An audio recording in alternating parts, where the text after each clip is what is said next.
Obviously, the UK economy is having issues. The growth is still rather sluggish. Unemployment is increasing. Inflation, as we found out this morning, is still a stubborn problem. What's your diagnosis of the ills of the UK economy? What are the problems that continue to plague the UK economy at the moment? The key problem is productivity, and sort of investment is the answer. Investment in human capital, investment in physical capital, and also investment in new technologies.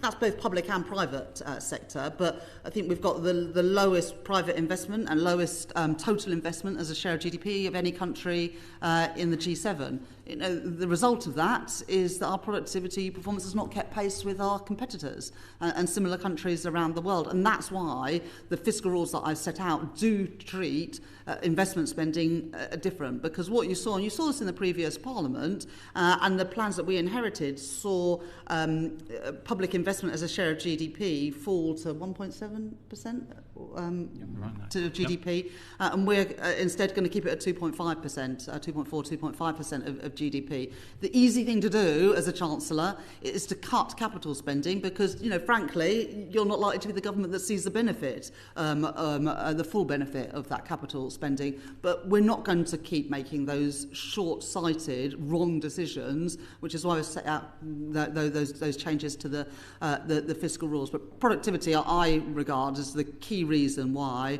our performance on government borrowing and debt, why our performance on GDP and our performance on inflation have all been not where we would want them to be. And my job as Chancellor is to turn that around. Thank you very much. Lord Lonsborough. Good afternoon, Chancellor. Can we zero in on what you describe as the key problem of the economy, which is the critical issue of low levels of productivity in the UK? And we continue to lag France, Germany, the US by very wide margins, about 12 to 20% in terms of output per hour. And we have done so for decades. Now, the UK's productivity in this first quarter has actually fallen by 0.2% compared to a year ago. And it's standing now at just 1% higher than it was 5 years ago. And it may well drop in Q2, given what's happening to GDP numbers. So my question is, how is the government seeking to address this productivity challenge? What specific policies will turn the dial, and when can we expect to see results? Yeah, so there are sort of three things that affect, I guess, the productivity numbers. It's physical capital, labour supply, and that's the quality of the labour supply, so human capital as well as the numbers, and then total factor productivity, so technology. On capital, I'd say, sort of an assessment of the first year.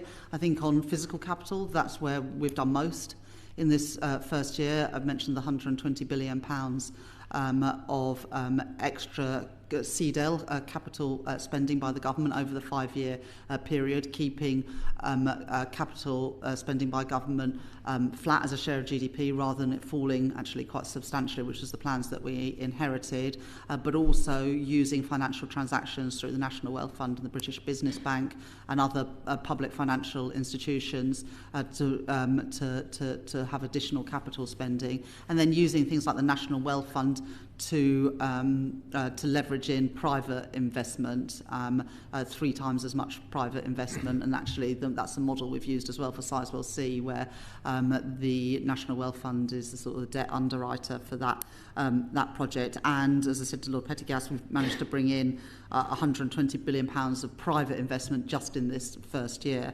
of the Labour government. On labour supply, you would have seen, despite the increases in the unemployment rate, we've also seen an increase in the employment rate.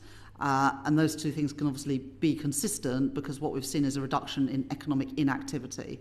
That's really positive because we are still the only OECD country, I think, that's got a lower participation rate in the labour market than before the pandemic.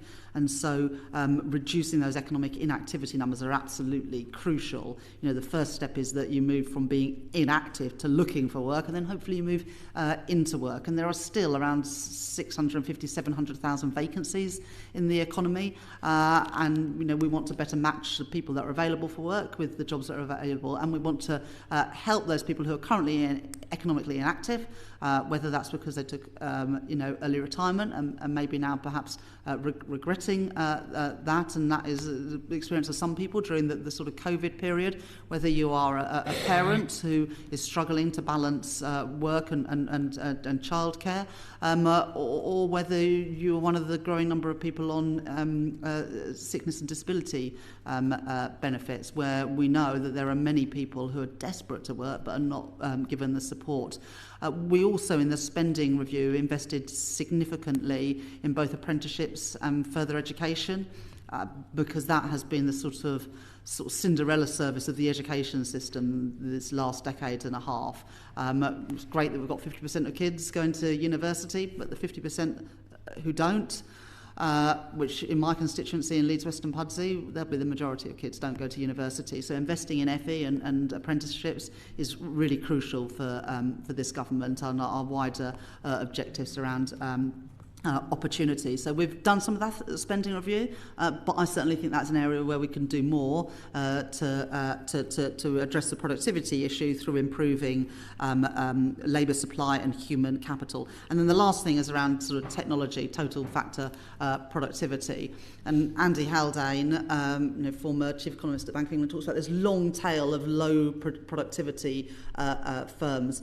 And the DSIT secretary, Peter Kyle, he's sort of got three focuses in his area. First of all, it's attractive businesses that are at the technological frontier. Obviously, that is crucial for growth, and we're very good at that in Britain.